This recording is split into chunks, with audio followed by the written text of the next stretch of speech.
आजच्या आपल्या अभ्यास वर्गाचे प्रमुख वक्ते आदरणीय मुकुंद कुळे, मिशन माणुसकीचे अध्यक्ष सन्माननीय मारुती शेरकर, मिशन माणुसकीचे आमचे आधारस्तंभ भाई अल्लाउद्दीन शेख आणि फेसबुकवरून मोठ्या संख्येनं हजर असलेले आपले सगळे भाऊ आणि बहिणी, या सगळ्यांना मी प्रेमाचा जय भारत म्हणतो आणि मुकुंद कुळेंना आपल्या शाळेची ओळख करून देण्याची जबाबदारी माझी आहे. मुकुंदजी, माणुसकीची शाळा हे जे काम आहे हे आम्ही एका अशा अस्वस्थतेच्या काळामध्ये सुरू केलेलं आहे. त्या काळामध्ये समग्र मानवजात ही एका संकटाचा सामना करते आहे. म्हणजे करोनाचा एक सामना आहेच, परंतु जागतिक पातळीवर समग्र मानवजात ही एका तत्वज्ञानाच्या संकटात सुद्धा अडकलेली आहे. बरोबर. आणि या काळामध्ये माणसाला माणूसपणाचं भान सुटत चाललेले आहे की काय, असं नेहमीच्या बातम्या आपण बघतो किंवा आजूबाजूला ज्या घडणाऱ्या अनेक गोष्टी आहेत. आणि लांब कशाला, आपल्या चळवळीत सुद्धा काही सगळीच माणसं विकसित माणसं आहेत असंही नाही. त्या आपण बोलतो फार पुरोगामी, परंतु माणूस म्हणून आपला किती विकास झालाय असा एक मोठा प्रश्न आहे. आणि या सगळ्यांचा विचार करून ही जी अस्वस्थ मंडळी आम्ही आहोत, यांनी थोडासा विचार करून असं काही करता येईल का, असा विचार केल्यानंतर गेल्या एक दीड वर्षापासून आम्ही काही वस्त्यांमध्ये ऑफलाईन शाळा सुरू केली होती. अरे वा. आणि ती चालली होती चांगली, परंतु कोविडच्या गेल्या वर्षी मार्चमध्ये संकट आलं, त्याच्यामध्ये ती बंद पडली. आणि मग पुन्हा आम्ही सगळे एकत्र विचार करायला लागलो, शेरकर साहेब, भाई, काय करायचं. मग त्यावेळेस मग आम्ही असा विचार केला की आपण ऑनलाईन चालू करूया. आणि ऑनलाईन सुरू केल्यानंतर आम्हाला शिवाजीराव, जीवाभावाचे घरातलेच बंधू आहेत, विजयराव, सगळी मंडळी खूप जवळून, आणि अनेक बहिणी आहेत आमच्या की त्यांनी खूप हिरिरीनं काम सुरू ठेवलेलं. तर ही काम आम्ही करतो आहोत, ही काही फक्त लहान मुलांसाठी करतो आहोत अशातला भाग नाही. बरोबर. एकतर हा जो काळ आहे, त्या काळामध्ये लहानांपासून थोरांपर्यंत माणूसपणाचं भान येण्याची अत्यंत गरज आहे. आणि हे माणूसपणाचं भान नसल्यामुळे अनेक जीव गमावतात लोक. आत्महत्या शेवटी फिलॉसॉफिकल क्रायसिस असतो. आणि म्हणजे इतकं मोठ्या प्रमाणामध्ये आता आपल्याकडे म्हणजे करोनानं लोक मरत आहेत, म्हणजे मरणाचं संपूर्ण इथं आजूबाजूला सगळा वास आहे. पण मी हे पण बघितलं की मोठ्या प्रमाणात आत्महत्येचं प्रमाण पण वाढलेलं आहे. तर या काळामध्ये आपल्याला माणूसपणाचं भान देणारी मूल्य व्यवस्था ही जनतेपर्यंत घेऊन जाण्याची गरज आहे. अगदी. त्यातून फार मोठा काही बदल होईल आणि क्रांती होईल असं काही आमचं म्हणणं नाही, पण कमीत कमी एक लोकशाही मूल्यांचा जागा होईल. लोकशाही मूल्य व्यवस्था जी आहे ती लोकांपर्यंत पोहोचवता येईल.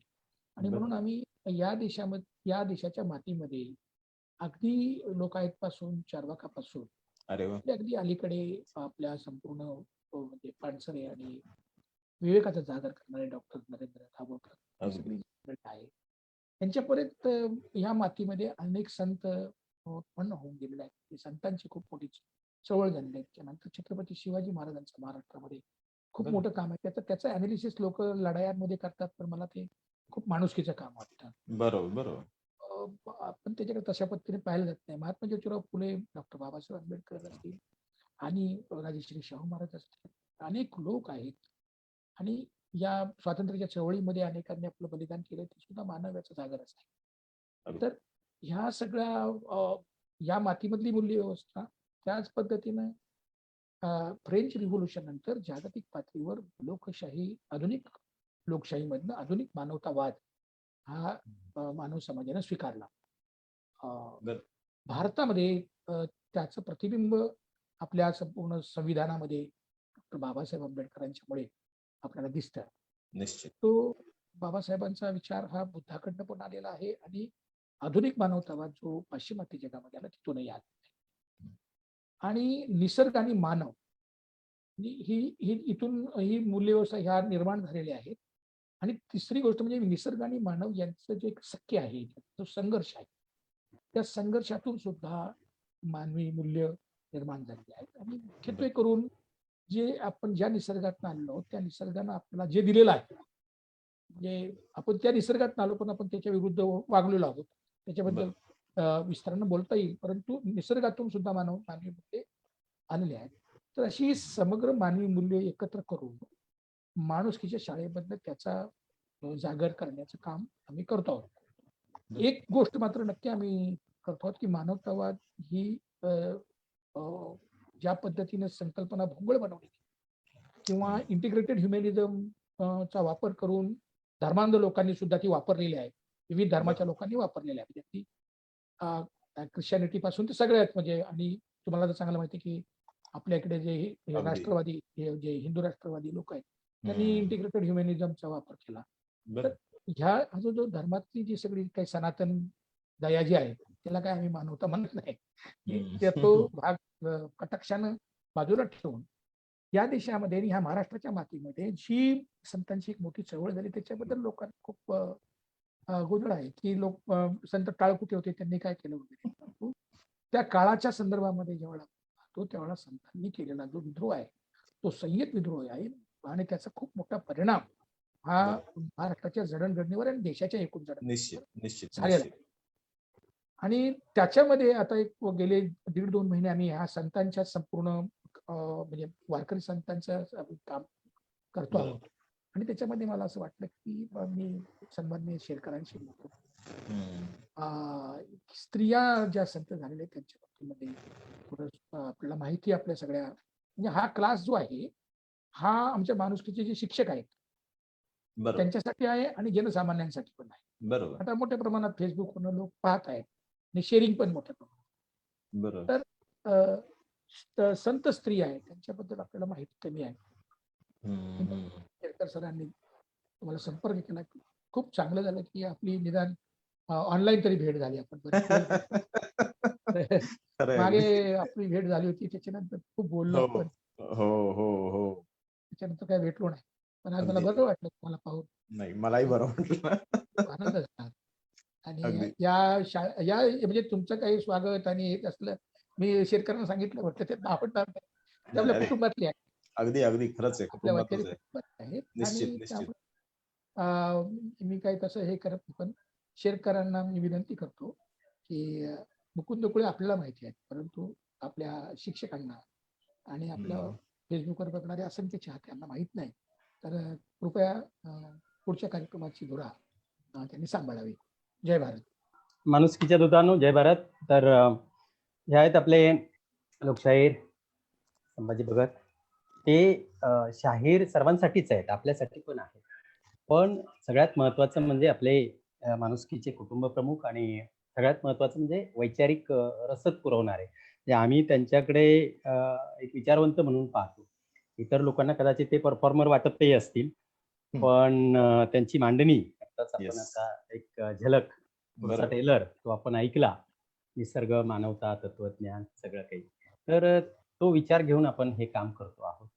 आज फार आनंदाची गोष्ट अशी की आपलं हे संतांची प्रबोधन परंपरा या मालिकेतलं संत, महिला संत विचार, महिला संतांचं या प्रबोधन चळवळीतलं योगदान या विषयावर आपले मित्र मांडणी करणार आहेत. मुकुंद कुळे सर, ते गेली 30 वर्षाहून अधिक काळ पत्रकार आहेत. म्हणजे पत्रकारिता हा त्यांचा एक मुख्य विषय जरी असला तरी पण त्यांचं बहुआयामी असं व्यक्तिमत्व आहे. ते लेखक आहेत, व्याख्याते आहेत. आणि थोडक्यात अगदीच एका दुसऱ्या मिनिटामध्ये मी सरांचा परिचय करून देणार आहे, कारण त्यांच्या आणि तुमच्यामध्ये मला फार काळ राहायचं नाहीये. लोककलांतील आख्यान हा जो विषय आहे, आख्यान. आता मुळात हे आख्यान म्हणजे काय, लोककला म्हणजे काय, तर हे जे भारुड आहे, तमाशा आहे, दशावतार आहे किंवा इतर अशा अनेक आपल्या या मातीतल्या कला आहेत, तर त्यातलं जे आख्यान आहे हा विषय त्यांच्या डॉक्टरेटचा PhDचा विषय आहे.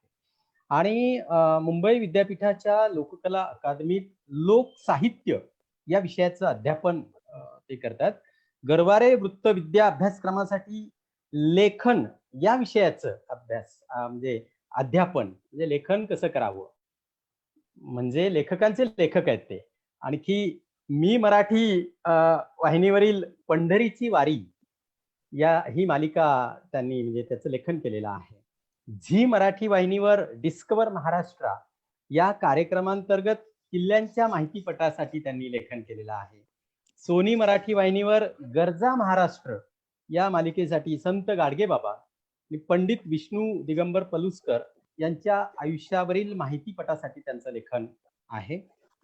मान्यवरांच्या मुलाखती, आता हे सर्वच मी सगळं सांगत नाही त्यांची नावं वगैरे, पण आमची अनेक वर्षांपूर्वी एका परिसंवादात भेट झाली होती. पत्रकार राजा कांदळकर वगैरे आम्ही एकत्र भेटलो तेव्हा. तर खूप सारी व्याख्यानं आणि ते संपादन सुद्धा त्यांनी केलेलं आहे. लोक साहित्यज्ञ हा नवीन शब्द आहे माझ्यासाठी. म्हणजे माहित असेल आपल्याला. लोक साहित्यज्ञ म्हणजे काय, तर लोक साहित्याचे अभ्यासक किंवा लोक साहित्यातले तज्ज्ञ म्हणून त्यांच्याकडे पाहिलं जातं. लोक साहित्यातील स्त्री प्रतिमा या विषयावर त्यांनी राष्ट्रीय स्तरावर निबंध वाचन केलेलं आहे.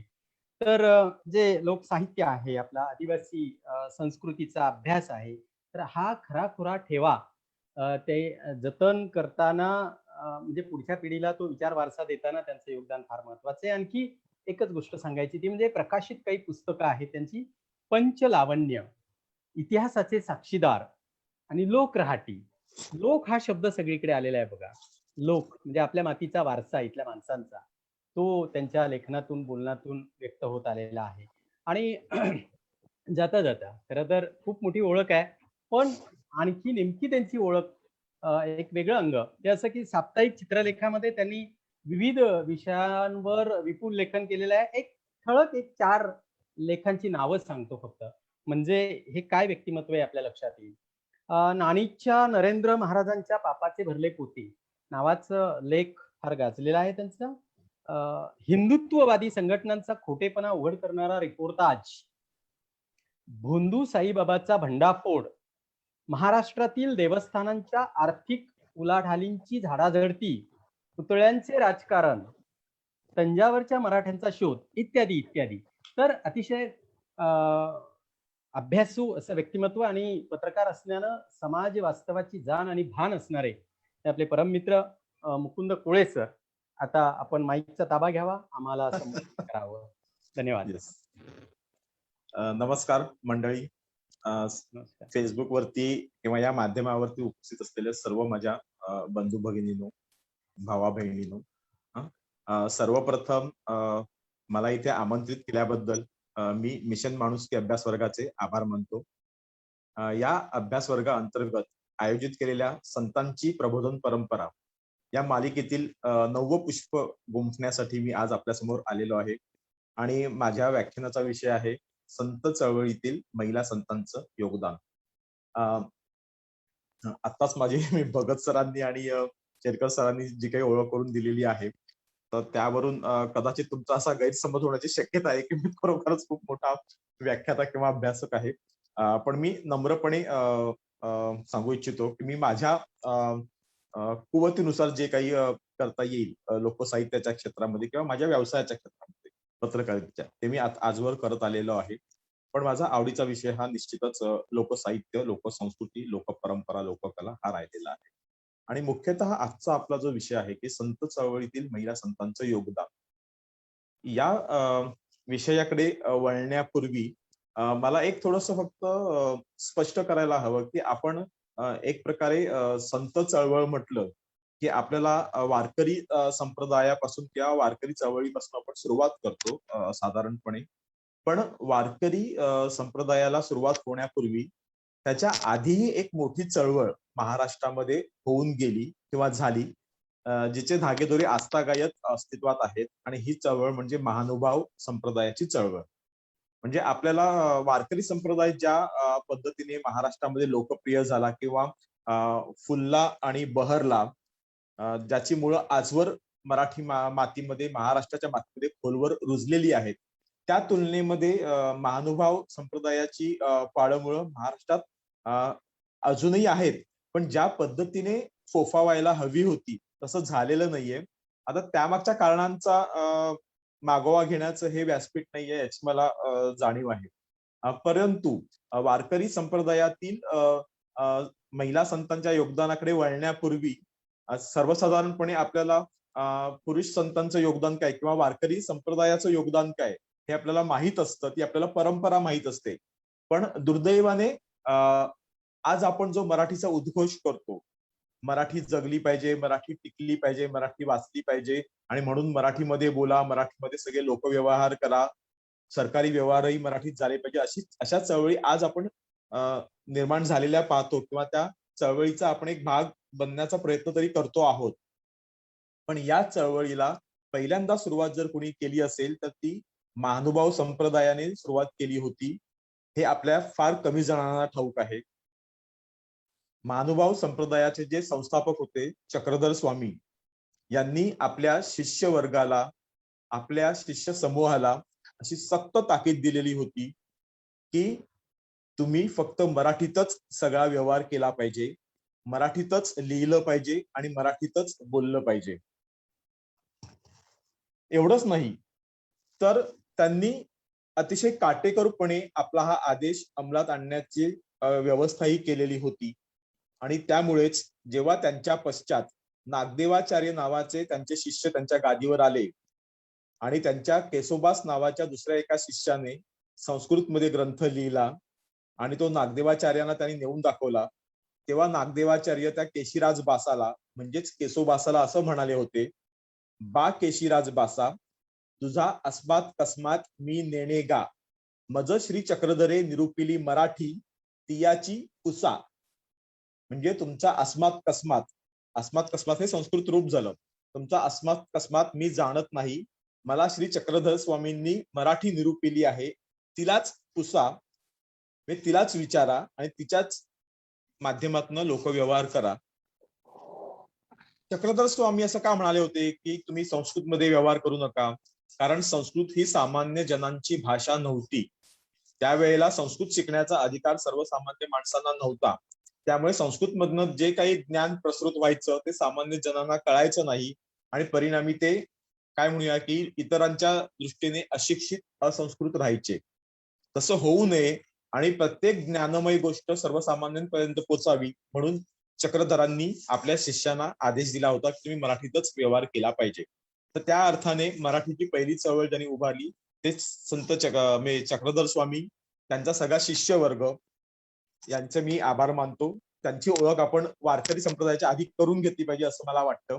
आणि मुख्य म्हणजे सगळ्यात महत्वाचं की संत स्त्रियांपर्यंत, वारकरी परंपरेतल्या संत स्त्रियांपर्यंत पोहोचण्याआधी त्याच्याही आधी एक त्यांची आई होऊन गेली आणि ती सुद्धा महानुभाव पंथातलीच होती आणि ती म्हणजे महदंबा, महदाईसा. असं म्हटलं जातं की तिने जी रुक्मिणी कृष्ण विवाहाची गीत गायली त्यांना धवळे असं म्हटलं जातं. मराठीतला पहिला आद्य प्रकार, आद्य काव्य हे महदंबेचे धवळे आहेत आणि तिने गायलेल्या त्या गीतांना, लग्न गीतांना धवळे गीत असं म्हटलं जातं.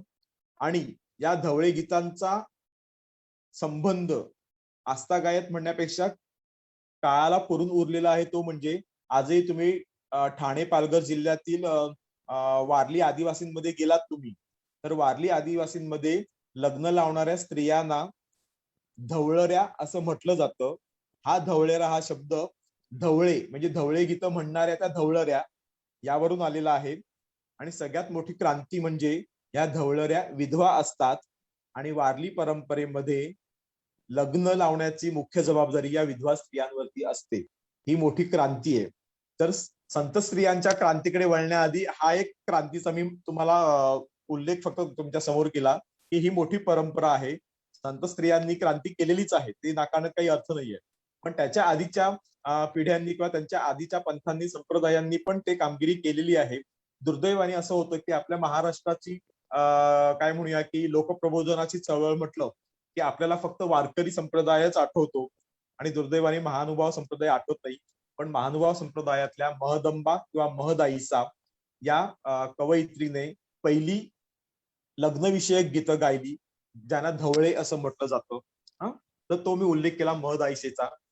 त्यानंतर आपण वळायला पाहिजे निश्चितच वारकरी संप्रदायाकडे. मगाशी भगत सर म्हणताना असं म्हणाले की आपल्याकडे संतांना टाळकुटे वगैरे असं म्हटलं जातं. तर म्हणजे सांगायला हरकत नाही, त्यांना टाळकुटे म्हटलं कोणी तर ज्येष्ठ इतिहास संशोधक ज्येष्ठ इतिहास संशोधक विका राजवाडे यांनीच म्हटलं की संत हे टाळकुटे होते. पण त्यांनी कुठल्या भूमिकेतनं म्हटलं याकडे वळण्याचं कारण नाही. पण एक आहे की संत खरोखरच टाळकुटे होते का? तर नाही, संत निव्वळ टाळकुटे नव्हते. कारण मजा अशी आहे की विका राजवाड्यांना असं अपेक्षित होतं की संतांनी आपल्या सामाजिक राजकारणाची दिशा महाराष्ट्राला दाखवली का? तर त्या अर्थाने कदाचित दाखवली नाही असं म्हणता येईल त्या अर्थाने. पण शिवाजी महाराजांनी जेव्हा स्वराज्य स्थापनेला सुरुवात केली तर त्याचा पाया किंवा त्याच्यासाठी आवश्यक असलेल्या जमिनीची मशागत करण्याचं काम एक प्रकारे या संत चळवळीने केलं होतं. हे विशेषतः मी फक्त वारकरी संप्रदाय ही मानत नाही, तर महानुभाव नाथ संप्रदाय असेल किंवा अगदी हे वारकरी संप्रदाय, विशेषतः महानुभाव संप्रदाय आणि वारकरी संप्रदाय या दोन परंपरांनी चळवळींनी आपल्या महाराष्ट्रामध्ये एक प्रकारे सामाजिक सांस्कृतिक क्रांती केली किंवा त्यासाठीच्या आवश्यक त्या जमिनीची मशागत केली असं मला वाटतं. आणि मुख्य म्हणजे वारकरी संप्रदायांनी काय त्यांचा एक तो अधिक मोठ्या प्रमाणात फोफावला, बहरला. तर त्यामुळे संपूर्ण महाराष्ट्रभर जिथे जिथे मराठी बोलली जात होती तर त्या सर्वसामान्यांपर्यंत हा संप्रदाय पसरला.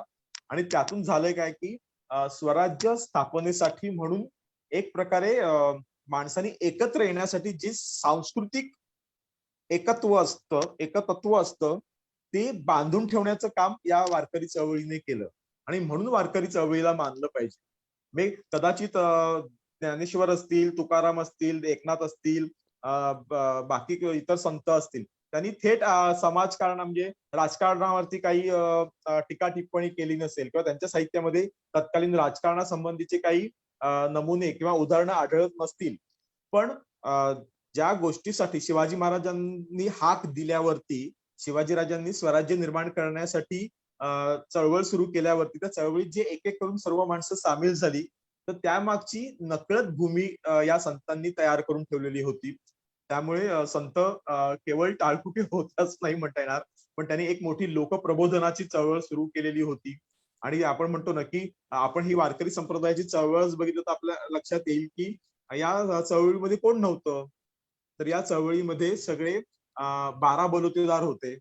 आपल्या ज्या काही वेगवेगळ्या जाती जमाती आहेत त्या सगळ्या जाती जमातींमधली माणसं होती. म्हणजे एक प्रकारे महाराष्ट्राचं जे उपास्य दैवत होतं विठोबा, त्या विठोबाच्या माध्यमातनं या वारकरी संप्रदायाने एक प्रकारे जातीपातींची सगळ्या शृंखला तोडून सगळा समूह, सगळा समाज एक आणण्याचा प्रयत्न कळत नकळत केला होता. म्हणजे त्यांनी खूप जाणीवपूर्वक या सगळ्या भूमिका मांडल्या असतील असं नाही, पण त्यांच्या मनामध्ये म्हणजे काय म्हणूया की सुप्तावस्थेत तरी त्यांच्या मनामध्ये हे होतच की हा सगळा समूह, हा महाराष्ट्रीय समूह, हा मराठी समूह, हा कुठल्याही जातीपातीमध्ये न येता एक मराठी समूह म्हणून आहे, तो एकत्र आला पाहिजे. आणि त्यांनी त्यांच्या एकूण सगळ्या या जे काही उच्च निश्चतेचे किंवा जातीभेदाचे जे काही प्रत्येकाच्या मनामध्ये किलमिश होते ते नष्ट करण्याचं काम या वारकरी संप्रदायाने निश्चितच केलेलं आहे. म्हणजे अगदी ज्ञानेश्वरांपासून मी मगाशी म्हटलं की चक्रधरांनी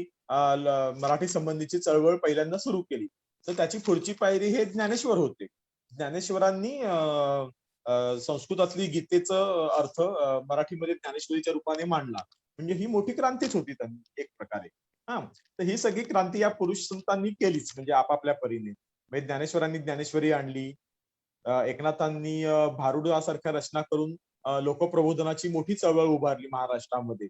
हा, त्यानंतर तुकारामांनी तर सगळ्या पाखंडी विचारांवरती आपल्या अभंगातनं हाणाहाणीच केलेली आहे. म्हणजे त्यांच्या इतके स्पष्ट रोखटोक इतर कोणी लिहिलेलं नाहीये. आणि म्हणूनच आजही तुकारामांचं जे अभंग आहेत ते एक प्रकारे रोखटोक आणि काय म्हणतात परंपरा रूढीवादी लोकांवरती किंवा सनातनी लोकांवरती प्रहार करणारेच आहेत. या सगळ्या परिप्रेक्ष्यामध्ये जेव्हा आपण संत स्त्रियांचा विचार करतो तेव्हा या संत स्त्रिया तिथे नेमक्या कुठे बसतात, त्या संत स्त्रियांचं नेमकं स्थान काय, असा एक आपल्या मनामध्ये विचार येण्याची अगदी म्हणजे साहजिकच आहे की या संत स्त्रिया त्यात नेमक्या कुठे बसतात. म्हणजे ज्या पद्धतीने ज्ञानेश्वर, नामदेव, एकनाथ, चोखामेळा, गोरोबा काका, संत गोरा कुंभार, तुकारामांपर्यंत वेगवेगळ्या संतांनी जी कामगिरी बजावली, तर तशी कामगिरी आमच्या या संत स्त्रियांनी काही बजावली का, असं कोणाच्याही मनात प्रश्न येऊ शकतो. तर मला असं वाटतं की या स्त्रियांनी निश्चितच एक मोठीच सामाजिक भूमिका या वारकरी संप्रदायातल्या सगळ्या संत स्त्रियांनी निभावलेली आहे. आणि ही सामाजिक भूमिका अतिशय महत्वाची आहे, जी कदाचित त्या काळामध्ये उमगली नसेल. पण आज जेव्हा आपण या संत स्त्रियांचे अभंग, उपलब्ध अभंग बघतो, त्यांचं वाचन करतो, तेव्हा आपल्या लक्षात येईल की या संत स्त्रियांनी आपल्या अभंगांमधनं अर्थात विठोबाचा धावा केलेला असेल. हा, कसं आहे की एकूणच वारकरी संप्रदायाचं किंवा महाराष्ट्राचं उपास्य दैवत विठोबा असल्यामुळे सगळ्या संतांनी, मग ते पुरुष असतील किंवा स्त्रिया, त्यांनी विठोबाला अनुलक्षूनच आपली सगळी साहित्य निर्मिती, अभंग निर्मिती केलेली आहे, आपल्या रचना केलेल्या आहेत. मात्र त्या जेव्हा आपण वाचतो तेव्हा त्याकडे केवळ विठ्ठल भक्ती किंवा ईश्वर भक्ती या माध्यमातून आपल्याला पाहून चालणार नाही किंवा पाहता येत नाही. आपल्याला त्याच्या पलीकडे नेणारं काहीतरी या रचनांमध्ये अगदी हमखास सापडतं.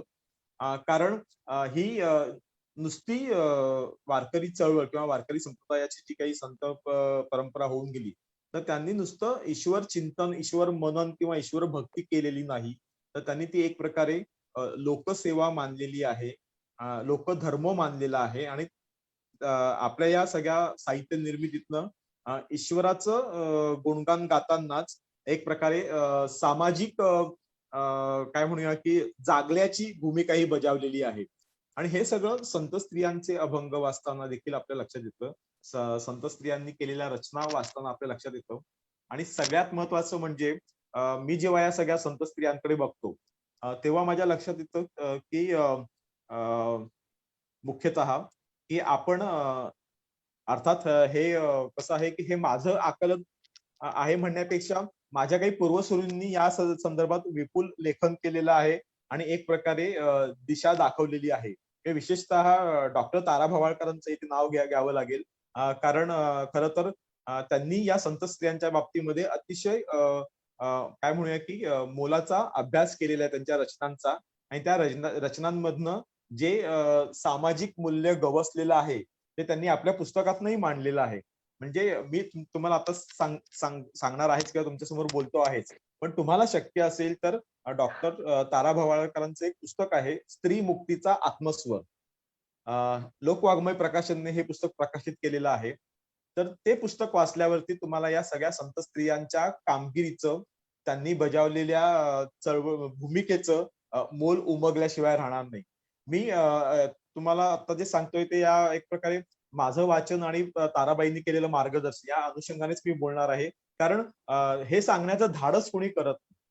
काय आहे की म्हणजे 1975 मध्ये जागतिक स्त्री मुक्ती वर्ष साजरं केलं गेलं आणि सगळीकडे वर्षभर परिसंवाद, चर्चा, व्याख्यानं अशी सगळी आयोजित केली गेली होती. तर त्यावेळेला डॉक्टर तारा भवाळकरच होत्या की ज्यांनी पहिल्यांदा असं म्हटलं की हे स्त्रीमुक्ती काय लावलंय. आमच्या संत स्त्रियांनी ही स्त्रीमुक्ती 14व्या शतकातच केली होती. त्यांनी स्त्रीमुक्तीचा आवाज 14व्या शतकातच फोडला होता. म्हणजे आपल्याला आता अलीकडच्या काळामध्ये असं वाटतं की स्त्रीमुक्ती ही आत्ताचा विषय आहे, आधुनिक काळातला विषय आहे. पण नाही, स्त्रीमुक्ती ही फक्त आधुनिक काळापुरती नाहीये किंवा आधुनिक काळाचा विषय नाहीये. स्त्रीमुक्ती हा विषय किंवा स्त्रीमुक्तीचे स्वर हे वारकरी संप्रदायाच्या चळवळीतल्या या संत स्त्रियांनी 14व्या शतकापासूनच आपल्या लेखनातनं, आपल्या अभंगातनं, आपल्या काव्यातनं प्रकट करायला सुरुवात केलेली होती. फक्त त्या काळात कदाचित त्यांच्याकडे त्या परिप्रेक्षात बघितलं गेलं नसावं. त्या काळामध्ये कदाचित तत्कालीन लोकांना हा एक प्रकारे फक्त ईश्वर प्राप्तीचा किंवा ईश्वराप्रती असलेल्या त्यांच्या भक्तीचा, श्रद्धेचा, निष्ठेचा आविष्कार वाटला असेल, पण ते तसं नव्हतं. तो एक प्रकारे स्त्री मुक्तीचा आळवलेला महाराष्ट्रातला आद्य स्वर होता. आणि त्या दृष्टिकोनातूनच आपल्याकडे ज्या संत स्त्रिया होऊन गेलेल्या आहेत, अगदी महानुभाव पंथातली महदाईसा असेल किंवा जनाबाई असेल, मुक्ताबाई असेल, कान्होपात्रा असेल, बहिणाबाई असेल, या सगळ्या स्त्रियांनी जे लेखन केलेलं आहे, तर तो एक प्रकारे त्यांनी त्यातनं आपल्याला व्यक्त करण्याचा प्रयत्न केलेला आहे. स्त्रियांवरील आपल्यावरील अत्याचाराला, अन्यायाला वाचा फोडण्याचा प्रयत्न केलेला आहे. आणि त्यांचं सगळं साहित्य आपण जर वाचलं, अभंग रचना त्यांच्या पाहिल्या, तर आपल्या लक्षात येतं की त्यांनी अगदी पोट तिडकीने आपल्यावरील अन्यायाला स्वर दिलेला आहे, वाचा दिलेली आहे, जेणेकरून आपलं दुःख, आपल्या वेदना, आपल्या व्यथा लोकांपर्यंत पोहोचतील. म्हणजे आपण अगदी काही उदाहरणं घेऊन जर आपण सुरुवात केली तर म्हणजे एक शब्द तो सातत्याने या संत स्त्रिया, केवळ संत स्त्रिया नाही तर पुरुष संतांच्या ह्याच्यामध्ये सुद्धा येतो. म्हणजे विठ्ठलाच्या बाबतीमध्ये कसं आहे की संत स्त्रिया या मुळात स्त्रिया आहेतच, पण पुरुष संतांनी देखील आपल्याकडे विठ्ठलाचा भक्त म्हणून एक स्त्रीवादी भूमिका घेतलेली दिसते. म्हणजे ते आपण विठोबा हा आपला प्रियकर आहे किंवा विठोबा हा आपला सखा आहे आणि आपण विठोबाची प्रेयसी आहोत, त्याची दासी आहोत, या प्रकारची भूमिका स्त्री संतांबरोबरच पुरुष संतांनीही घेतलेली आहे. पण पुरुष संतांच्या या भूमिकेकडे थोडस वेगळ्या अंगाने बघता येईल. पण संत स्त्रिया जेव्हा म्हणतात की आम्ही स्वैरिणी आहोत, स्वैरिणी म्हणजे स्वैराचार करणाऱ्या स्त्रिया, तर या बहुतेक सगळ्या संत स्त्रियांनी, म्हणजे अगदी जनाबाई पासून बहिणाबाई पर्यंत या सगळ्या स्त्रियांनी स्वतःकडे स्वैरिणीची म्हणजे स्वैराचार करणाऱ्या स्त्रीची भूमिका घेतलेली आहे.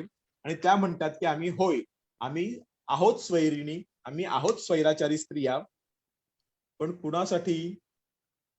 विठ्ठलासाठी.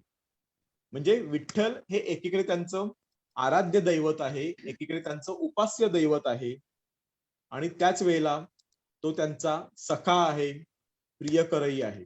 आणि म्हणून त्या कसं आहे की या सगळ्या संत स्त्रियांना नात्यांचे सगळे बंध मोकळे करून विठोबाकडे बघतात. म्हणजे हे मोठेपण या संत स्त्रियांचं आहेच, पण हे मोठेपण साहजिक विठोबाकडे पण जातं. म्हणजे विठोबा बद्दलच्या ज्या काही ऐतिहासिक धागेदोरे किंवा पुरावे जे काही उपलब्ध असतील ते, पण त्याची लोकप्रियता समाजामध्ये ज्या पद्धतीने प्रसृत झाली किंवा ज्या तळागाळापर्यंत खोलात रुजली, तर मला असं वाटतं की विठोबासारखा लवचिक देव आपल्या भारत देशात अन्यत्र कुठे सापडणार नाही. म्हणजे एखाद्या या सगळ्या स्त्रियांना की त्याच्याबरोबर सगळी नाती जोडावीशी वाटतात. म्हणजे तो त्यांचा मायबाप आहे, म्हणजे माता आहे, पिता आहे, पुत्र आहे, आणि त्याचबरोबर सखा प्रियकर देखील आहे. म्हणजे असं एकही पुरुषत्वाचं नातं नाहीये जे या स्त्रियांनी त्याच्याबरोबर जोडलेलं आहे. आणि म्हणजे या सगळ्याच्या पलीकडे जाऊन सांगायचं म्हणजे या कुठल्याच नात्याबद्दल त्यांना काही काय म्हणूया की खेद वाटत नाहीये की आपण हे असं नातं जोडून काही चुकलोय किंवा काही चूक करतोय, असं त्यांनी मानलेलं नाहीये. त्यांनी थेट म्हटलेलं आहे की हा माझा मायबाप आहे, हा माझा बंधू आहे, हा माझा पुत्र आहे, हा माझा सखा आहे आणि हा माझा प्रियकर आहे. तर हे ते ठामपणे सांगताना दिसतात. तर हे जे त्यांचा जो ठामपणा आहे, तर तो खूप महत्वाचा आहे.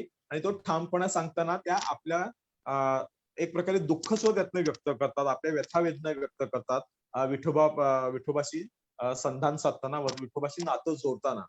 आणि कारण हे सगळं विठोबाने म्हणजे अशी की वारकरी संप्रदायाचं एक मोठं वैशिष्ट्य हे होतं की तो अद्वैत मानणारा संप्रदाय होता. म्हणजे माधवभाव पंथ महाराष्ट्रामध्ये फार रुजला नाही, म्हणजे किंवा फार फोफावला नाही, कारण तो द्वैतवादी संप्रदाय होता.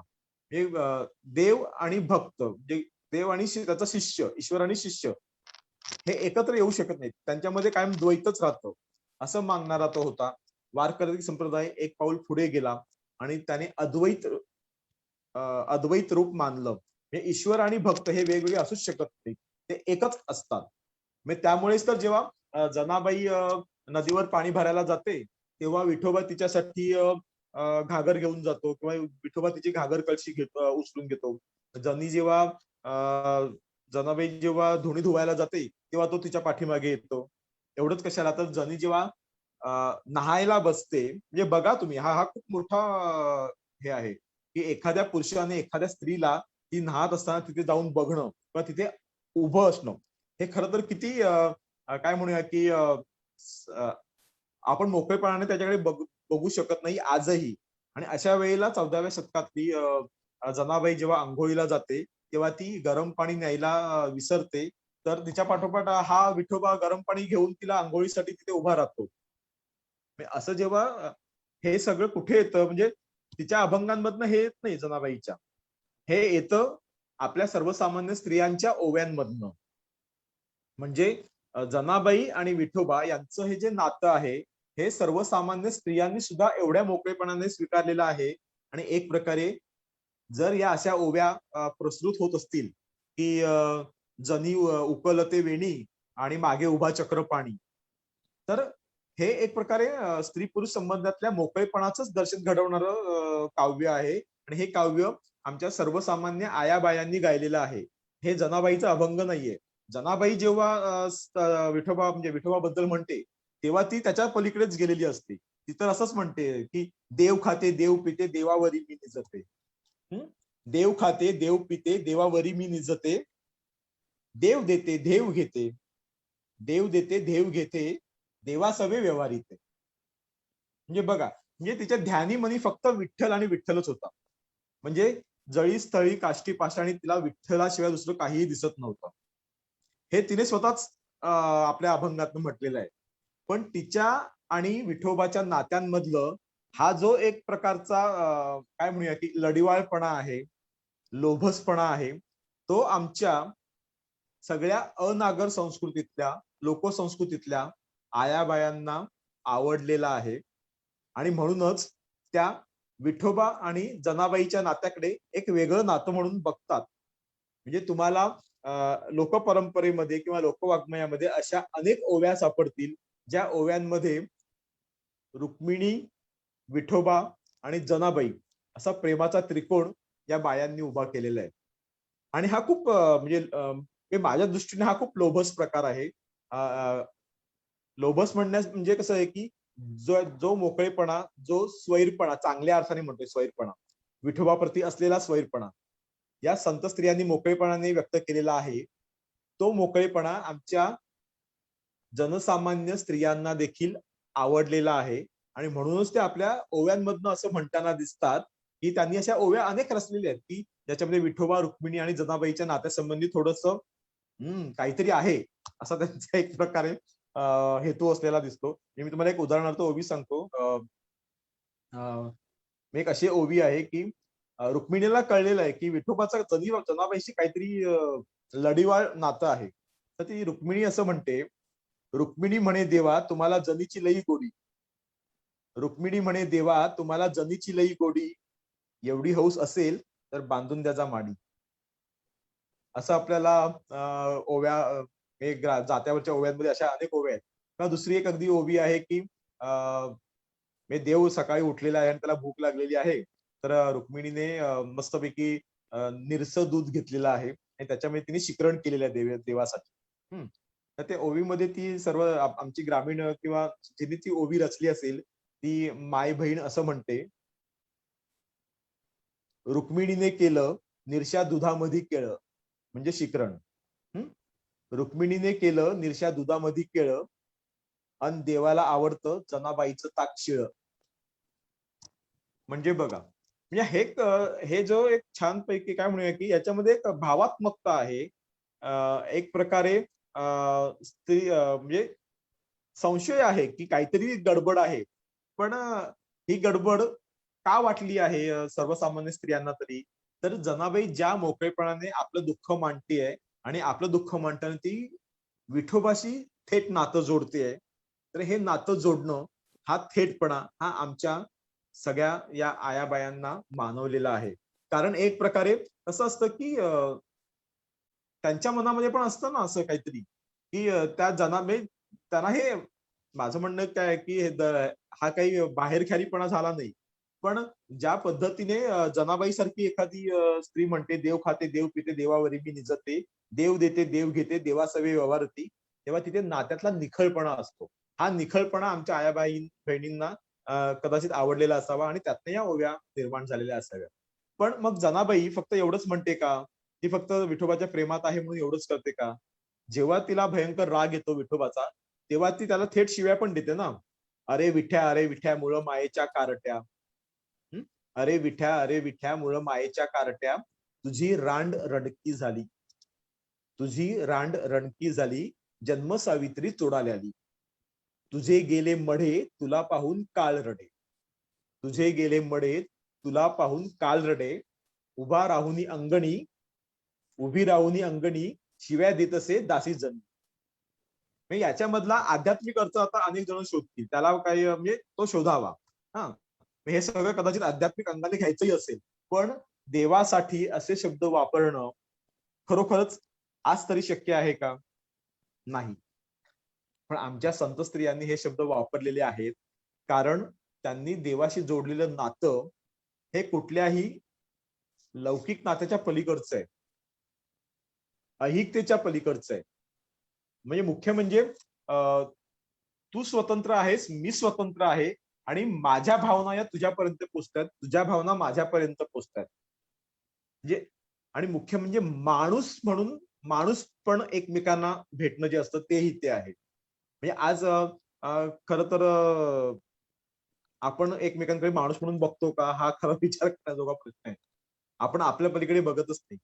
पण तिकडे वारकरी परंपरेमध्ये विठोबासारखं दैवत आपल्या शिष्यांकडे माणूस म्हणून, आपलं मूल म्हणून बघत होतं.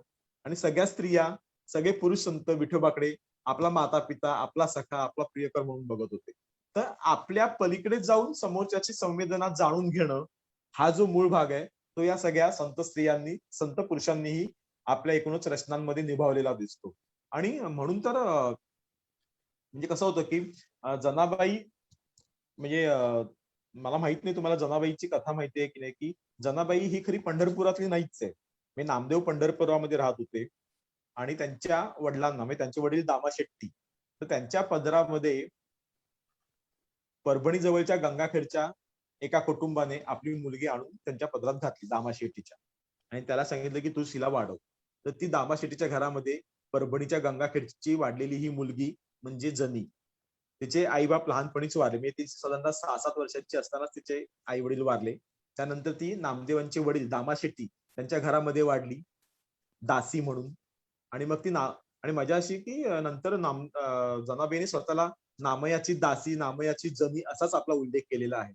अर्थात हे दासी पण जेव्हा ती नामयाची दासी किंवा नामयाची जनी असं म्हणते, तेव्हा ती अध्यात्मातली दासी असते. त्यांच्या घरातली काम करणारी दासी असेलच असं नाही. पण हे आई बापाविना वाढलेलं लेकरू दुसऱ्याच्या घरी आणि तिला जेव्हा विठ्ठल भक्तीतला आनंद उमगला, तेव्हा तिने विठ्ठलाशीच सगळं नातं जोडलं. म्हणजे आपल्याला आपले आई बाप नाही येत नसू देत, विठ्ठलच आपला आई बाप आहे.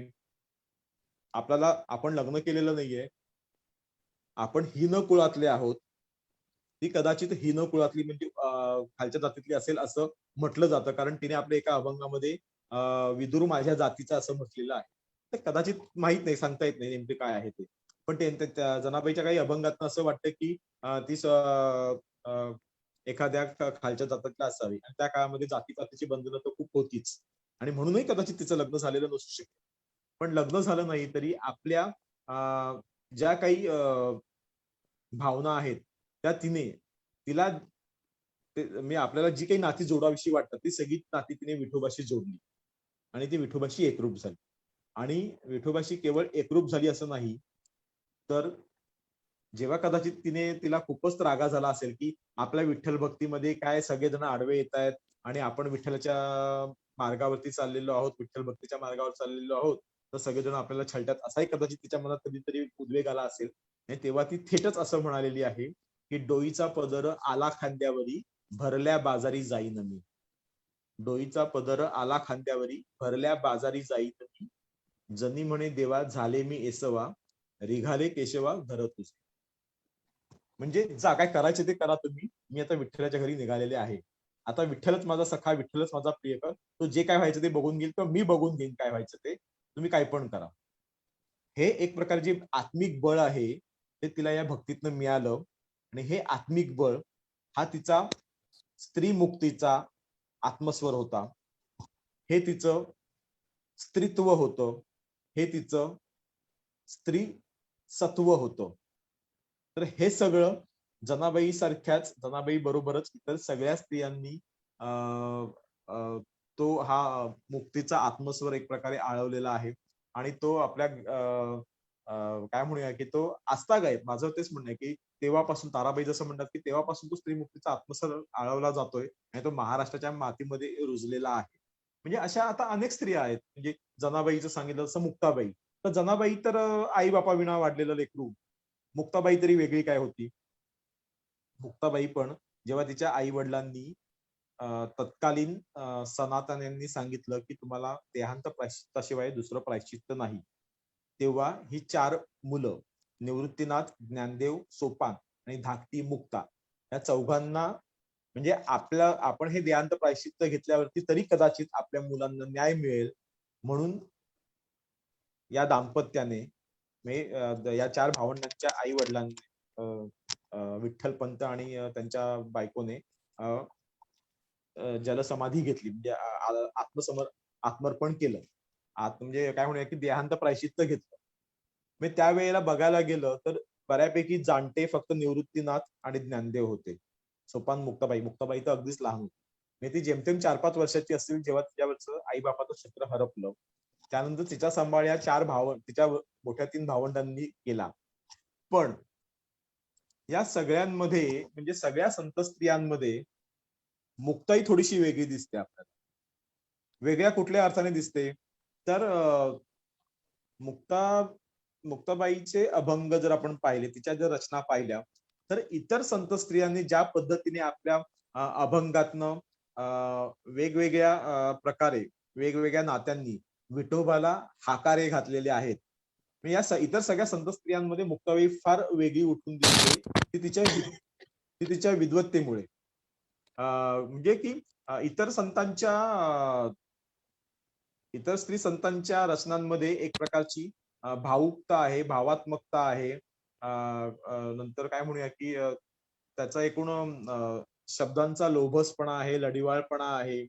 पण मुक्ताबाईची ज्या सगळ्या रचना सापडतात त्या एक प्रकारे तात्विक म्हणूया किंवा बौद्धिक उंची असलेल्या सगळ्या रचना आपल्याला पाहायला मिळतात. म्हणजे तिचं एकूण आयुष्य म्हणजे खरं तर बघायला गेलं तर तिचं आयुष्य काय 17-18 वर्षापेक्षा फार जास्त नाहीये. म्हणजे ज्ञानदेव गेल्यानंतर एक प्रकारे विरक्ती आल्यासारखीच मुक्ताबाईने समाधी घेतलेली आहे.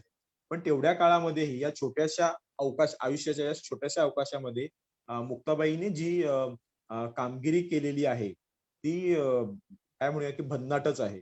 म्हणजे एक प्रकारे ज्ञानदेवांना सुद्धा ज्ञानदेव जेव्हा एक प्रकारे काय म्हणूया की भाऊक होऊन त्यांनी स्वतःला कोंडून घेतलं. भाऊक होऊन स्वतःला कोंडून घेतलं आणि आता मी घराबाहेर पडणार नाही वगैरे अशी एक भूमिका घेतली. तेव्हा त्यांना शहाणपणा शिकवायची भूमिका मुक्ताबाईनेच अतिशय काय म्हणूया आपल्याकडे मोठेपण घेऊन निभावली. म्हणजे माझे म्हणणे की छोट्या वयामध्ये पण तिच्याकडे ती विद्वत्ता होती. म्हणजे ती असं म्हणालीच होती ना की मी ज्ञानेश्वर जेव्हा स्वतःला ज्ञानेश्वरांनी कोंडून घेतलं तेव्हा ती म्हणाली ना की सांडी कल्पना उपाधी, सांडी कल्पना उपाधी तीच साधूला समाधी, सांडी कल्पना उपाधी तीच साधूला समाधी, वाद घालावा कवणाला, वाद घालावा कवणाला, अवघा द्वैताचा हो घाला, पुन्हा मार्ग शुद्ध धरा, पुन्हा मार्ग शुद्ध धरा, ताटी उघडा ज्ञानेश्वर. ती काय म्हणाली मुक्ताईने काय सांगितलं ज्ञानदेवांना की तुम्ही हे सगळं जे काही स्वतःला बांधून घेतलेलं आहे, स्वतःला तुम्ही कोंडून घेतलेलं आहे, तर हे काही योग्य नव्हे. तुम्ही कोणीतरी तुमचा छळ केला आणि मग तुम्ही उद्विग्न होऊन जे काही विचार तुमच्या मनामध्ये आलेले आहेत ते तुम्ही सोडून द्या. त्याग करा.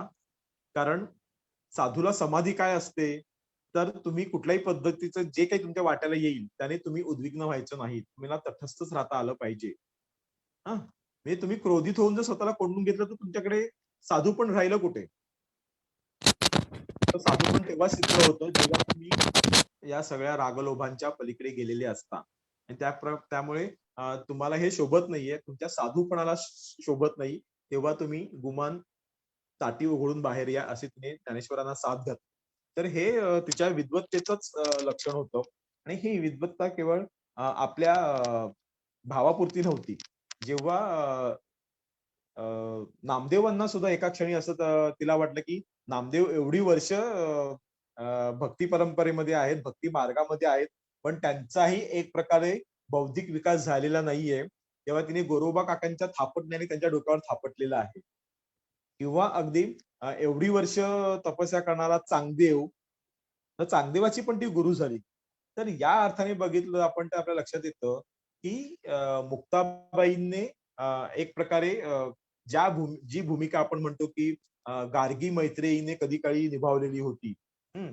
गार्गी मैत्रेयी त्यांना ब्रह्मवादिनी असं म्हटलं जातं गार्गी मैत्रेयीला. कारण त्या इतर सर्व ऋषींच्या मांडीला मांडी लावून वाद घालायला बसायच्या. तर मला वाटतं, की आमच्या मध्ययुगीन इतिहासातली मुक्ताबाई ही एक प्रकारे गार्गी मैत्रेयी होती, त्यांची प्रतिनिधी होती. मुक्ताबाईने थेट विठोबाबद्दलच्या फार काही अशा रचना केलेल्या आढळत नाही. पण आता एक रचना अशी आहे, की जी त्यांची आहे की नाही याबद्दल एक साशंकता व्यक्त केली जाते. कारण त्यांच्या ज्या इतर रचना सापडतात मुक्ताबाईंच्या, त्या त्या रचनेमध्ये बसणारी ही रचना नाहीये. पण तरी पण ती रचना त्यांची असावी असं संशय व्यक्त केला जातो. आणि ती रचना तुम्ही बघितली, ती रचना अशी आहे, की मी सद्गुरूची लेक भाव एक. मी सद्गुरूची लेक भाव एक. बाई मी निस्संग धांगडी, बाई मी निस्संग धांगडी, फेकिली प्रपंच लुगडी, नाकी नाही नथ काडी. म्हणजे जे मी मगाशी जो उल्लेख केला होता स्वैरिणीचा, स्वैराचारीचा, हे विठोबाशी या सगळ्या अशा स्वैराचारी स्त्री सारख्या नातं जोडतायत. तो त्यांचा एक प्रकारे आपल्या ऐहिक नात्यातनं मुक्त होण्याचा मार्ग असतो.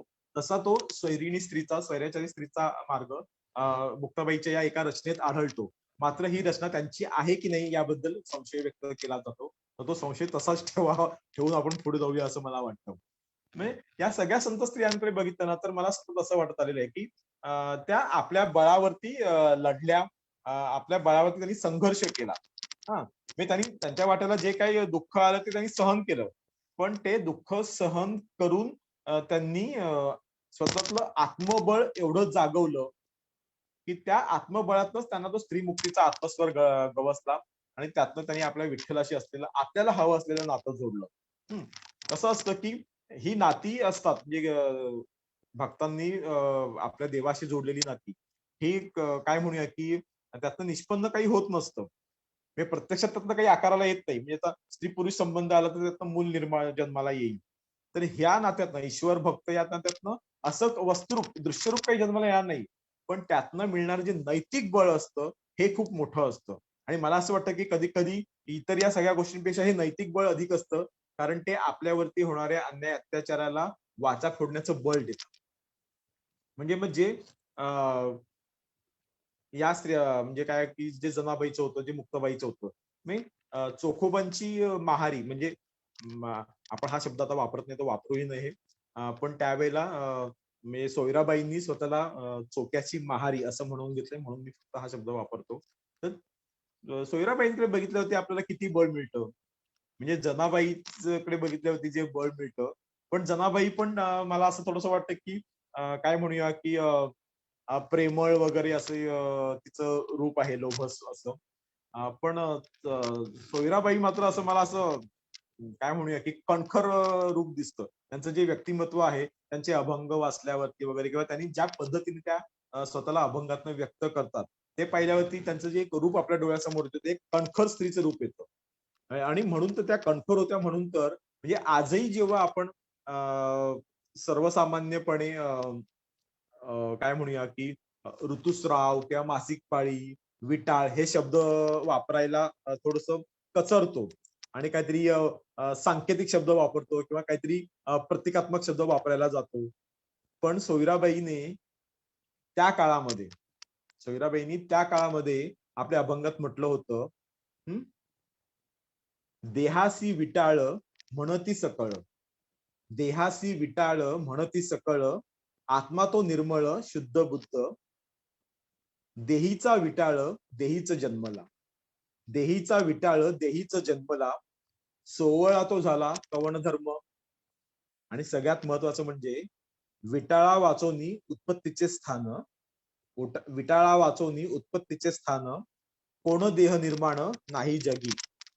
हे तुम्ही विटाळ विटाळ करता आणि आम्हाला त्यापायी आमची छळणूक करता, तर विटाळाशिवाय तुमचा जन्म झालाय काय? दाखवा बघू असा कुठला जन्म आहे की जो विटाळाशिवाय झालेला नाहीये. तर हे सांगण्याचं धाडस जे केलं सोयराबाईंनी, ते कसं काय विसरू शकेल कुणी? म्हणजे माझं म्हणणं की ती क्रांतीच होती एक प्रकारे मोठी, की थेट असं सांगण्याची. आजही आपण हे शब्द उच्चारताना लाजतो आणि प्रसंगी बुजतो देखील, पण सोयराबाईंनी त्या काळामध्ये हे शब्द वापरून एक प्रकारे क्रांती केली होती. आणि वेळोवेळी विठोबाला जाब विचारलेला आहे, पण त्या असंही म्हणालेल्या आहेत की अवघा रंग एकची झाला, रंगी रंगला श्रीरंग. मी ते अवघा रंग एक होणं म्हणजे नेमकं काय असेल, ती अनुभूती काय असेल, तर ती अनुभूती म्हणजे अनुभवायची असेल तर किशोरीबाईंनी या अभंगाला लावलेली चाल तुम्ही अगदी नक्की ऐका. किशोरी आमोणकरांनी या अभंगाला चाल लावून ते एवढं अप्रतिम गायलंय की आपण खरोखरच अवघा रंग एक झाला, रंगी रंगला श्रीरंग, मितूपण गेले वाया, पाहता पंढरीच्या राया. म्हणजे देव आणि भक्त एकच झालेले आहेत, सगळे रंग एक झालेले आहेत. मी तू पण, मी आणि तू हे सगळं भेद निमालेले आहेत आणि पंढरीरायाला पाहता हे जे काही द्वैत आहे ते गळून पडलेलं आहे आणि सगळं अद्वैत झालेलं आहे. तर तो अभंग तुम्ही नक्की ऐका.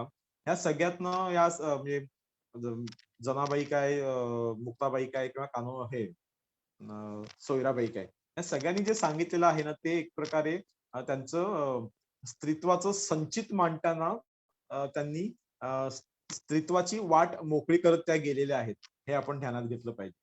हा, म्हणजे मग त्यानंतर मग कान्होपात्रा आहे, बहिणाबाई आहे किंवा अगदी खूप आहेत. म्हणजे नामदेवांच्या घरातल्याच विठाई, म्हणजे विठाई नंतरच्या काळातली 18व्या शतकातली विठाबाई, आपण गोणाई आहे, राजाई आहे, या सगळ्या स्त्रियांनी आपल्याला वेगवेगळ्या पद्धतीने व्यक्त केलेलं आहे. म्हणजे अगदी कान्होपात्रा मंगळवाड्याची, तर ती तर काय म्हणूया की गणिका परंपरेतली, गणिका म्हणजे वेश्यावृत्ती धारण करणारी, तर ती त्या त्या परंपरेतली श्यामा वेश्येची मुलगी असं म्हटलं जातं. तर लहानपणापासून ती विठ्ठल भक्त होती आणि दिसायला अतिशय सुंदर असल्यामुळे तिच्या सौंदर्याची वर्णनं ऐकून त्या बिदरच्या बादशहाने तिला आपल्याकडे आणण्यासाठी सैनिक तिच्या घरी पाठवले. आणि तेव्हा ती फक्त विठ्ठलावरती भक्ती आहे म्हणून ती विठ्ठलाच्या पायापाशी पडलेली आहे आणि तिथेच ते प्राण सोडलेला आहे. ती जेव्हा म्हणते की नको देवराया अंत आता पाहू, प्राण हा सर्वता सुटोप आहे, तर सैनिक तिला उचलायला गेले, तर तेव्हा ती निष्प्राण होऊन ती विठोबाच्या पायापाशी पडलेली आहे. हे एवढं नातं, हा, म्हणजे हे एवढं नातं पराकोटीचं जे विठोबाशी जोडलं गेलेलं आहे ना, ते मला महत्वाचं वाटतं. हे नातं जोडण्याची आजच्या काळामध्ये आपली गरज आहे. समोरच्याचं दुःख असेल, समोरच्याची व्यथा वेदना असेल, हे आपल्याला जर कळून घ्यायची असेल, तर आपल्याला एवढं संवेदनशील झालं पाहिजे की आपल्याला समोरच्याच्या मनातलंही ओळखता आलं पाहिजे. ते त्या काळामध्ये होतं की काय मला माहित नाही. कदाचित त्या काळातील माणसांचा भावकोश अधिक समृद्ध असेल असं मला वाटतं. त्यामुळे ते घडत असेल. आजच्या काळामध्ये आपण हा भावकोश कदाचित खूपच कमी कमी होत चाललेला आहे. हा, मी ती शेवटी कान्होपात्रा म्हणते, मोकलुनी असं जाहले उदास, घेई कान्होपात्रेस हृदयात. आणि खरोखरच तो विठोबा तिला हृदयात घेतो की काय माहित नाही, पण त्या बादशहाचे सैनिक तिला उचलायला जातात तेव्हा ती निश्चेष्ट निष्प्राण पडलेली असते. म्हणजे कान्होपात्रानंतर मग बहिणाबाई आल्या या वारकरी परंपरेमध्ये, वारकरी संप्रदायामध्ये. तर म्हणजे बघा, म्हणजे आता कान्होपात्रा हे जनाबाई होत्या, जनाबाईंच्या जातीचा आपल्याला काही हे ठाव ठिकाणा लागत नाही. मुक्ताबाई बघायला गेलं तर ब्राह्मण समाजातली. सोयराबाई म्हणजे काय म्हणूया की त्या चोखा महाराची महारी होती. हं. कान्होपात्रा वेश्येची मुलगी होती. तर या बहिणाबाई पुन्हा ब्राह्मण समाजातल्याच आहेत आणि मुख्य म्हणजे तिने तुकारामांना गुरु केलं. म्हणजे बघा तुकारामांचा तिला अनुग्रह लाभला आणि तिने एक सगळ्यात मोठं काव्य म्हणजे एक प्रकारे वारकरी संप्रदायाच्या वाटचालीचंच वर्णन करावं असं तिने काव्य रचलं. ती म्हणते की संत कृपा झाली इमारत फळा आली. संत कृपा झाली इमारत फळा आली. ज्ञानदेवे रचिला पाया उभारिले देवालया. ज्ञानदेवे रचिला पाया उभारिले देवालया. नामातयाचा किंकर तेने रचिले ते आवार. नामातयाचा किंकर तेने रचिले ते आवार. जनार्दन एकनाथ खांब दिला भागवत. तुका झालासे कळस भजन करा सावकाश. बहिणी म्हणे फडकती ध्वजा निरूपणा केले वोजा. म्हणजे तिने आपल्या वारकरी संप्रदायाची जी काही परंपरा आहे, आपली गुरु परंपरा आहे तीच तिने एक प्रकारे सांगितली. आणि अशी ही बहिणा तिने मुख्य म्हणजे वज्रसूची नावाच्या ग्रंथाचा अनुवाद केलेला आहे. बौद्ध ग्रंथाचा वज्रसूची या बौद्ध ग्रंथाचा तिने अनुवाद केलेला आहे बहिणाबाईंनी. आणि मुख्य म्हणजे जशा इतर स्त्रिया म्हणतात की मी मुक्त झालेली आहे, मी स्वैर झालेली आहे, त्याच प्रकारे बहिणाबाई ही देखील असं म्हणते की सोडूनी लाज झाले निर्लज्ज. सोडूनी लाज झाले निर्लज्ज. दौर घेत हाती प्रेम भरे नाचत पुढती. अविद्या करुनी परती. अविद्या निधी सारुनी सिद्ध झाले निसंग गौरी. स्वरूपाचे जन्मस्थान तावी घरोघरी. विधी निषेध कैसा आम्हा सौरी यांची जाती. विधी निषेध कैसा आम्हा सौरी यांची जाती. बहिणी भावे होऊनी दौर ऊर्ध्व मुखे गाती. तिने पण सांगितलेलं आहे की मी पण विठोबाची स्वैरिणी झालेली आहे. तर हाच माझं मला असं सतत वाटत आलेलं आहे की हे स्वैरिणी होणं म्हणजे त्यांनी एक प्रकारे आळवलेला आपला स्त्री मुक्तीचाच आत्मस्वर आहे असं मला सतत वाटत आलेलं आहे.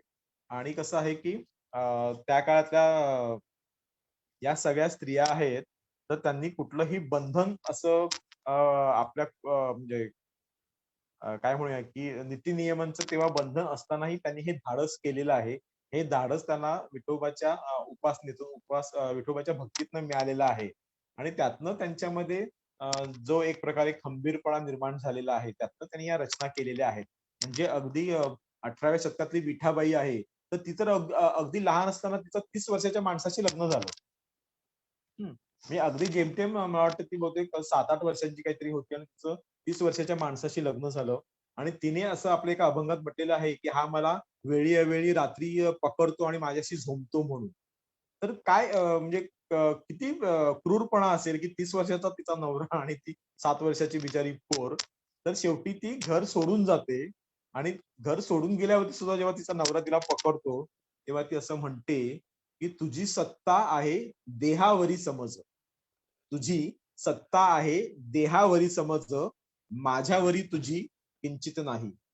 म्हणजे हा जो काही ऐहिक देह तू बघतोयस ना त्याच्यावरतीच तुझी सत्ता आहे. पण त्याच्या पलीकडे जो मी आहे मी पण आहे त्याच्यावरची तुझी सत्ता बिलकुल नाहीये. आणि ते मी कुणालाही भिडवू शकते, कुणाशीही मी रथ होऊ शकते. तर मला वाटतं की हे जे मीपणाची ओळख या सगळ्या संत स्त्रियांना झालेली आहे तो त्यांचा स्त्री मुक्तीचा आत्मस्वर आहे असं मला वाटतं. आणि त्यातनं त्यांनी सातत्याने या विठ्ठलाशी नातं जोडलेलं आहे. म्हणजे या रूढार्थाने आता आपण ज्या अर्थाने आपण आता स्वैराचारी स्त्री म्हणतो तसं तो स्वैराचार नाहीये त्यांचा. त्यांचा हा स्वैराचार आहे तो भक्तीत निर्माण झालेला मोकळेपणा आहे. आणि त्या मोकळेपणातून त्या विठोबाशी परपुरुषाशी नातं जोडतायत. तर तो विठोबा कसा आहे तर तो एक प्रकारे त्यांचा परपुरुष तर आहेच पण तो परमपुरुष पण आहे. परपुरुषाबरोबर त्यांचा परमपुरुषही आहे. तर हे सगळं जे आमच्या संत स्त्रियांनी त्यांच्या सगळ्या रचनांमध्ये आळवलेलं आहे ते त्यांनी भक्तीच्या रचना केलेल्या आहेत त्याबद्दल काही वाद नाही. पण त्यांच्या या वेगळ्या रचनांमधनं त्यांचं जे रूप ते बघून आपण या सगळ्या महिलांचं या संत स्त्रियांचं आपल्या एकूणच परंपरेतलं योगदान काय याकडे आपण बघितलं पाहिजे असं मला सातत्याने वाटतं. कारण कुठल्याही प्रकारचं कुटुंबाचा पाठिंबा नसताना असं पाऊल उचलणं आणि मोकळं होण्याचा प्रयत्न करणं, तर ही सोपी गोष्ट नाहीये.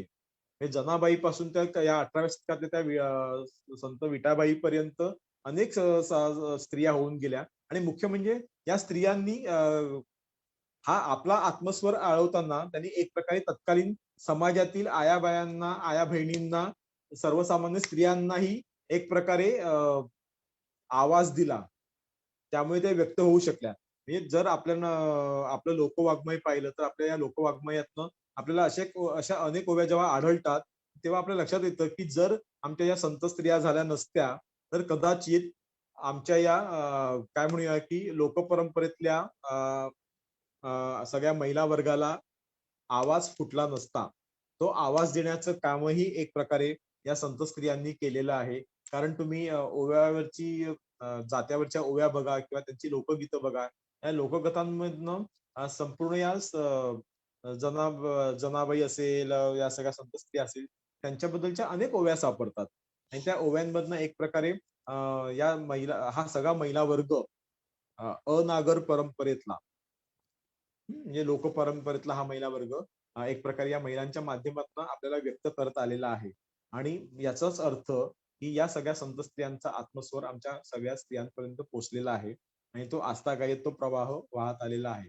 त्यामुळे काय म्हणूया की आपण स्त्रीमुक्ती हा काही आजचा शब्द नाहीये. स्त्रीमुक्ती ही मध्ययुगीन कालखंडामध्ये 14व्या शतकापासून जेव्हा किंवा महदाईसा लिहायला लागली असेल, जनाबाई लिहायला लागली असेल, जनाबाई बोलायला लागली असेल, तर तेव्हापासून तो स्त्रीमुक्तीचा स्वर आळवला जात आहे आणि हे मोठं योगदान आहे असं मला वाटतं.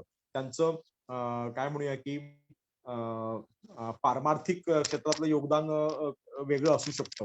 पण त्यापेक्षा त्या पारमार्थिक योगदानापेक्षा या संत स्त्रियांनी आमच्या आयाबायांना जो उद्गार दिला, तर तो मला जास्त महत्वाचा वाटतो आणि ते त्यांचं योगदान सगळ्यात अधिक आणि दखलपात्र आहे असं मला वाटतं. एवढं बोलून मी थांबतो.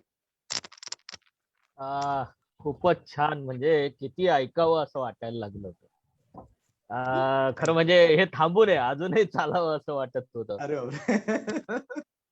खरंच आहे, खरंय, खरंय. तुम्ही जे आता शेवट जो केला ना, तो अत्यंत फारच महत्वाचा आहे. म्हणजे आपण संतांची प्रबोधन परंपरा हा विषय घेत, त्यातला 9वा पुष्प आपलं होतं की संत चळवळीतील महिला संतांचे योगदान. आणि कुळे सर, तुम्ही अत्यंत ओघवत्या स्वरूपात या सगळ्या संत महादिसा म्हणजे महादंबा असं त्यांना पर्याय महादेसाईला बोललं जातं.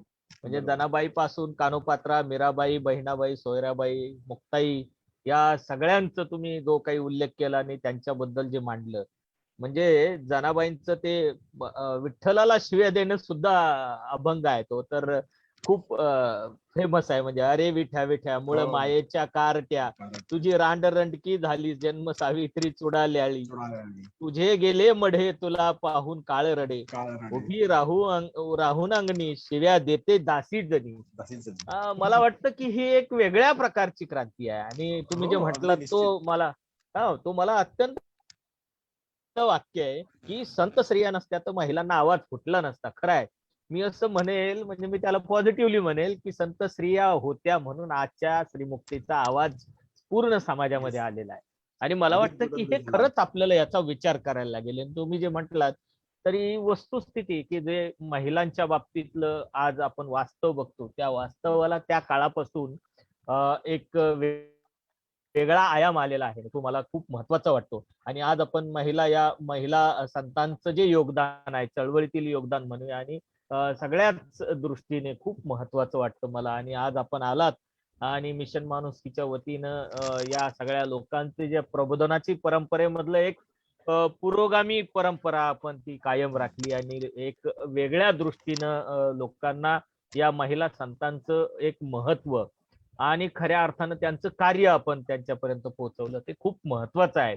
आणि मला असं वाटतं की आज आपण नुसतं म्हणून चालणार नाही, तर महिला आणि स्त्री पुरुष ही समानता ही आपल्याला पुढे सगळ्यांना घेऊन जायला लागेल, तरच समाजामध्ये एक समताधिष्ठित समाज निर्मिती होऊ शकते. आणि मला वाटतं की ती परंपरा आपण सगळेजण, या महिला संतांनी निर्माण केलेली परंपरा आपण सगळेजण एकत्रितपणे पुढे नेऊया. आपण इथे आलात तर आपण परिवारातले आहात, त्यामुळे तुमचा आभार म्हणत नाही, पण तुम्ही वेळ दिल्याबद्दल धन्यवाद म्हणतो. इथे फेसबुक वरती अनेक जण आपल्याला लाईव्ह बघतात, शेअर करतायत, त्या सगळ्यांना धन्यवाद देतो. आणि आजचा आपला अभ्यास वर्ग इथे संपला असं मी अध्यक्षांच्या वतीने जाहीर करतो. धन्यवाद.